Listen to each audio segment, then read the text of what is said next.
السلام علیکم دوستو، ہمارے چینل میں خوش آمدید۔ دوستو، سیلاب آیا اور ڈیم بننے کی باتیں ہمیشہ کی طرح پھر سے شروع ہو گئی۔ سب سے زیادہ جس ڈیم کا تذکرہ ہوتا ہے تو وہ کالا باغ ڈیم ہے۔ اس ڈیم پر اعتراضات کیا ہیں اور اس کے فوائد کیا ہیں، آئے جانتے ہیں۔ کسی کی نظر میں یہ ترقی کا منصوبہ ہے اور کوئی اسے تباہی سے تعبیر کرتا ہے۔ کالا باغ ڈیم پنجاب میں واقع ہے۔ اس ڈیم کا پہلا سروے برطانوی حکومت نے کیا 1873 میں۔ قائد اعظم کے حکم پر فروری 1948 میں میاں والی کے مقام پر ہائیڈرو پاور پروجیکٹ تعمیر کیا گیا، جس کو جناح بیراج کہا جاتا ہے۔ ایوب دور میں دیگر آبی منصوبے تعمیر کیے گئے، لیکن کالا باغ ڈیم کاغذوں تک ہی محدود رہا۔ جنرل ضیاء الحق کے دور میں ڈاکٹر کینیڈی کمیٹی بنائی گئی، جس نے 1983 میں رپورٹ پیش کی۔ جنرل ضیاء الحق رپورٹ کے مطابق ڈیم کی اونچائی 925 فٹ ہوگی۔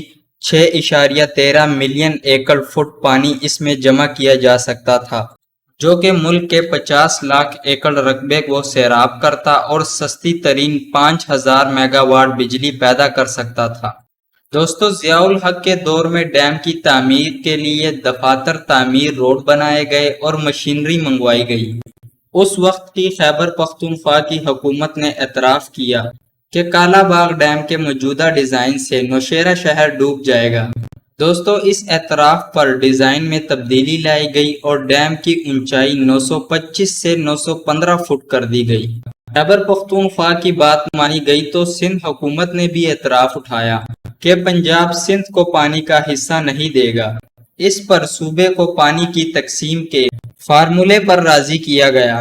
فارمولے کے مطابق پنجاب 37%، سندھ 33%، خیبر پختونخوا 14% اور بلوچستان 12% پانی لیں گے۔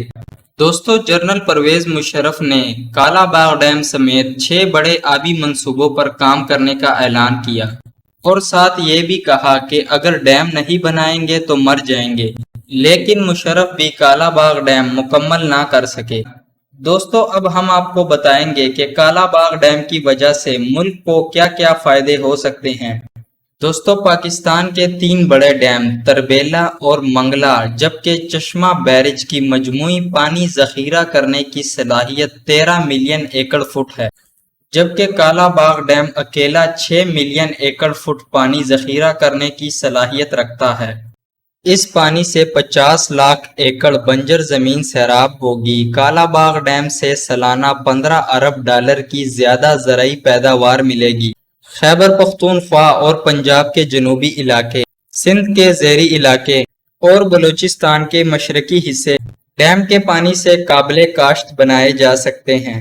خیبر پختونخوا کے جنوبی علاقے کرک، بنو، لکی مروت، ٹانگ اور ڈیرہ اسماعیل خان کو مزید 20 لاکھ ایکڑ فٹ پانی مل سکتا ہے۔ کالا باغ ڈیم کی تعمیر سے سندھ کو اضافی 40 لاکھ ایکڑ فٹ پانی ملے گا۔ سندھ کے ریگستانی علاقوں کی پیاس کالا باغ ڈیم پانی سے بجھ سکتی ہے۔ بلوچستان کو اس ڈیم سے 15 لاکھ ایکڑ فٹ پانی مل سکتا ہے۔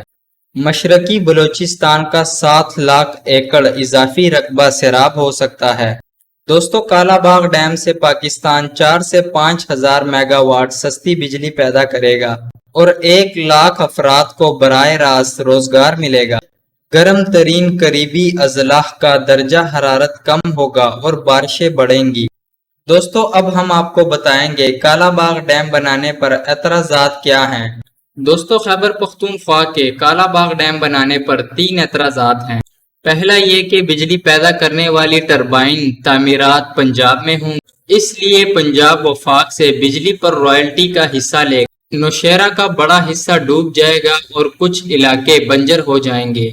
جواب میں یہ کہا گیا کہ میاں والی میں جہاں یہ ڈیم بننا ہے، سطح سمندر سے 688 فٹ بلند ہے، جبکہ نوشہرہ کی بلندی 889 فٹ ہے۔ ڈیم کی تعمیر سے ٹوٹل رقبہ 27,500 ایکڑ رقبہ زیر آب آئے گا، جس میں سے 24,500 ایکڑ رقبہ صوبہ پنجاب کا ہے اور صرف 3,000 ایکڑ رقبہ خیبر پختونخوا کا ہے۔ کالا باغ ڈیم کی وجہ سے نقل مکانی کرنے والوں کی اکثریت بھی پنجاب سے ہوگی، دوستو اگر پاکستان کی ترقی کی ترجیحات ہوں تو کالا باغ ڈیم پر اعتراض ختم کیے جا سکتے ہیں اور سیاسی اتفاق رائے قائم کیا جا سکتا ہے۔